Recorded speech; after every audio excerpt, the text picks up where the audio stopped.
Welcome back to my channel Aparna Roy blog. আমার কাছের এবং দূরের যে যেখান থেকে ভিডিওটি দেখছো সকল বন্ধুরা আশা করি ভালো আছো এবং সুস্থ আছো। আমরাও বেশ ভালো আছি। আর আমি এই ভিডিওটা একটু লেট করে শেয়ার করলাম। এটা ছিল বাপের বাড়ি যাওয়ার আগে। আমি যখন ঝাড়খণ্ড থেকে বেরিয়ে পড়লাম তখন বোনের বাড়িতেই রাতের বেলা এসেছিলাম। তো যাই হোক, সেই ভিডিওটা ছোটো করে দেখিয়েছিলাম যে বোনের বাড়িতে যাচ্ছি। তো বোনের বাড়ি থেকে ভোরবেলা উঠে ছেলেকে নিয়ে মেয়েকে নিয়ে কোথায় বেরোচ্ছি, তো তোমরা সম্পূর্ণ ভিডিওটা দেখতে থাকো, তাহলেই বুঝতে পারবে। কেউ ভিডিওটা স্কিপ করো না, সকল বন্ধুদের জানাচ্ছি। আর আমার বোনের হাজব্যান্ড ও তো স্কুল টিচার প্রাইমারি, তো ও স্কুলে চলে গেছে। তো ওখান থেকে হাফ স্কুল করে ওখান থেকে ও বেরোবে, বেরিয়ে ডাইরেক্ট স্টেশনে আসবে। আর আমরা এখান থেকে টোটো ভাড়া করে একেবারে স্টেশনে পৌঁছাচ্ছি। আর বোনের বাড়ি হচ্ছে নহাটা, বনগাঁ নহাটা। তো এখন আমরা যাচ্ছি গোপালনগর স্টেশনে। আর এই দিকে দেখো দুই ভাই বোন টোটোতে 25 মিনিট আধা ঘন্টা মতো লাগে তো স্টেশনের দিকে যেতে। ওদের চাঁদপাড়া কাছাকাছি, কিন্তু এটা একটু দূরে। তো দেখো দুজনে আরাম করে বসে রয়েছে। আর আমার ছেলে বোনকে কুটিমা বলে ডাকে, আর কুটিমা কুটিমা বলে পাগল। আমাদের বাড়ির প্রথম ছেলে হচ্ছে, ছেলে মেয়ে যাই বলো, প্রথম বাচ্চা হচ্ছে বাপের বাড়ির আর কি আমার ছেলে। আমার দিদির আমার পরে বিয়ে হয়েছে। তো যাই হোক, ওই কারণে আমার ছেলের আদরটা একটু বেশিই থাকে। তো ছোটোবেলা থেকে কুটিমা বলতো আর ওকে খুব ভালোবাসতো। আর বোনটাও আমার ছেলেটাকে প্রচুর ভালোবাসে। তো আর বোনের মেয়ে ও তো খুব খুশি, দাদা দাদা করে পুরো পাগল। দাদা জামা পরিয়ে দেবে, দাদা এই করবে, দাদা ওই করবে। তো যাই হোক বন্ধুরা, তারপর আমরা গোপালনগর থেকে কৃষ্ণনগরের ট্রেনে উঠে কৃষ্ণনগর থেকে টোটোতে করে কোথায় যাচ্ছি চলো। আর কৃষ্ণনগর থেকে টোটোতে এখানে মনে হয় আমার 1 ঘন্টাই লাগবে। তো হাই রোড দিয়ে যাচ্ছিলাম আর কিছু কিছু ভিডিও তোমাদের সঙ্গে শেয়ার করছিলাম। যেহেতু বাসে প্রচণ্ড ভিড় হবে, ব্যাগ রয়েছে, বাচ্চা নিয়ে বাসে যেতে খুবই অসুবিধা হয়, ওই কারণে টোটোতে যাচ্ছি। আর গাড়ি ভাড়া করে গেলে গাড়িতে আবার ছোটো গাড়িতে আমার বোনের আবার বমি হয়, মানে উল্টি হয়, ওই কারণে গাড়ি ভাড়া করা হয়নি, টোটোতে করে যাচ্ছিলাম আমরা। আর ভয় লাগছিল জানো তো, প্রচুর গাড়ির রাস্তা, মানে হাই রোড তো প্রচুর রাস্তা। তো যাই হোক, বোন প্রচণ্ড ক্লান্ত, রোদের মধ্যে বাচ্চা নিয়ে আমরা সবাই ক্লান্ত আর কি। যাই হোক, তার আগের দিন আবার আমরা জার্নি করে এলাম, আবার আজ জার্নি করছি। তো যাই হোক বন্ধুরা, আমাদের গন্তব্যস্থলের কাছাকাছি প্রায় আমরা চলে এসেছি। আর এই দিকের রোডের এই মানে দৃশ্যটা বেশ ভালো লাগলো। মানে গাছগুলো মাঝখানে, ডবল রোড তো গাছ লাগিয়েছে মাঝখানটায়, ছোটো ছোটো পাতাবাহার টাইপের গাছ, দেখতে খুব সুন্দর লাগছিল। আর বলো, প্রকৃতির সুন্দরের সঙ্গে পৃথিবীর এমন কোনো সুন্দর নেই যে তার সঙ্গে তুলনা করা যায়, এত সুন্দর লাগে এই প্রকৃতিকে আর কি। তো যাই হোক বন্ধুরা, এই মতো অবস্থায় যারা লাইক করতে ভুলে গেছে তারা প্লিজ একটা লাইক করে দিও।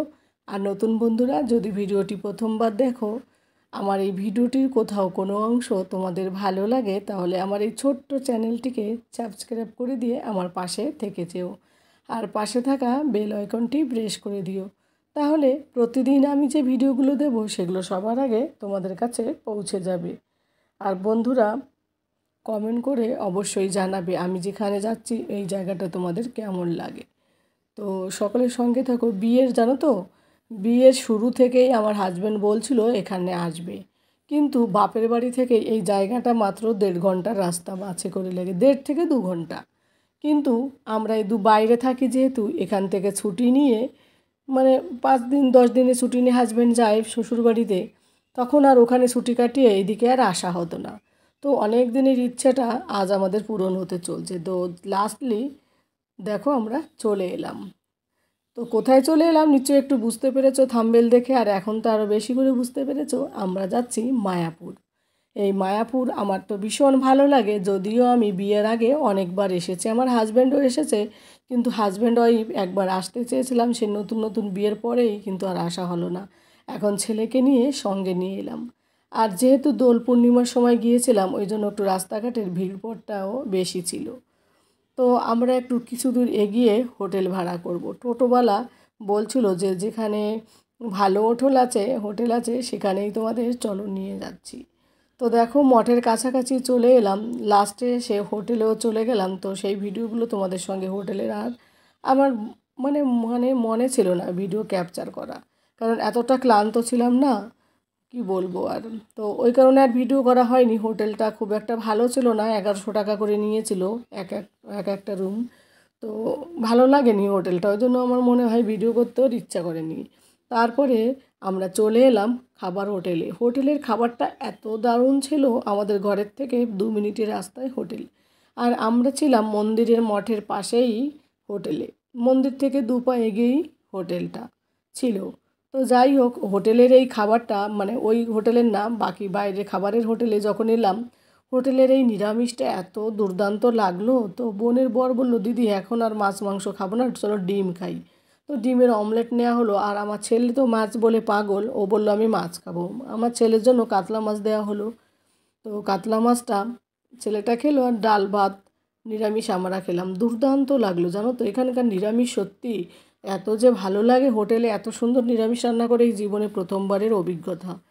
তো তোমরা যে হোটেলেই যাও না কেন, অবশ্যই হোটেলের নিরামিষগুলো ভালোভাবে দেখবে। কিন্তু আমার এই হোটেলটার নামটা না আমি ভুলেই গিয়েছি, না হলে তোমাদের সঙ্গে শেয়ার করতাম। আর এই দেখো রাতের দৃশ্যটা, তো গেটটা সাজিয়েছে, লাইটিং করেছে, যেহেতু দোল পূর্ণিমা চলে এসছে, রাধাকৃষ্ণের হোলি। তো মায়াপুর না সাজালে কি হবে বলো। আর এইদিকে দেখো বাইরের এই মঠগুলো কত সুন্দর লাগছে। তো এখন হচ্ছে সন্ধ্যা আরতি, অলরেডি শুরু হয়ে গেছে। পরবর্তী ভিডিওতে সন্ধ্যা আরতি তোমাদের সঙ্গে অবশ্যই শেয়ার করব। সঙ্গে থাকো, পাশে থাকো, দেখতে থাকো। আর এই যে দেখো, এই হোটেলটা আমরা নিয়েছিলাম, কিন্তু ভিতরে গিয়ে আমার আর ক্যামেরাবন্দি করা হয়নি।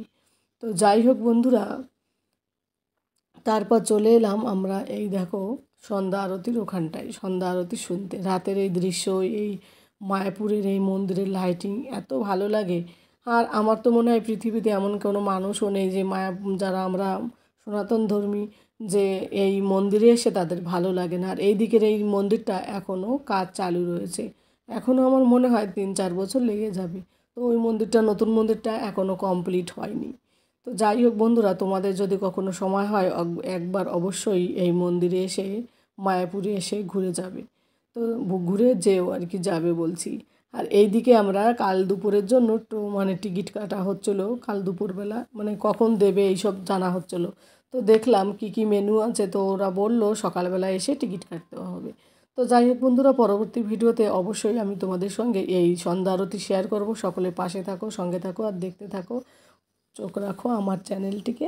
আর আমার এই ভিডিওটি যদি ভালো লাগে অবশ্যই কমেন্ট করে জানিও। সকলে ভালো থাকো, যে যেখান থেকে ভিডিওটি দেখছো সকলে ভালো থাকো, সুস্থ থাকো। তো আমরা এখন আর মানে কি বলো তো, ক্লান্ত হয়ে এসেছি। তো যাই হোক বন্ধুরা, তবুও একটু তোমাদের সঙ্গে এই বাইরের এই লাইটিংটা একটুখানি তোমাদের সঙ্গে শেয়ার করছি। তো পরবর্তী ভিডিওতে বাকিটা আমি শেয়ার করব।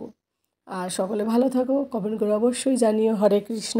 আর তোমরা কারা কারা নবদ্বীপের, এই নবদ্বীপ না মায়াপুর আসতে ভালোবাসো অবশ্যই জানিও। তো টাটা, গুড নাইট।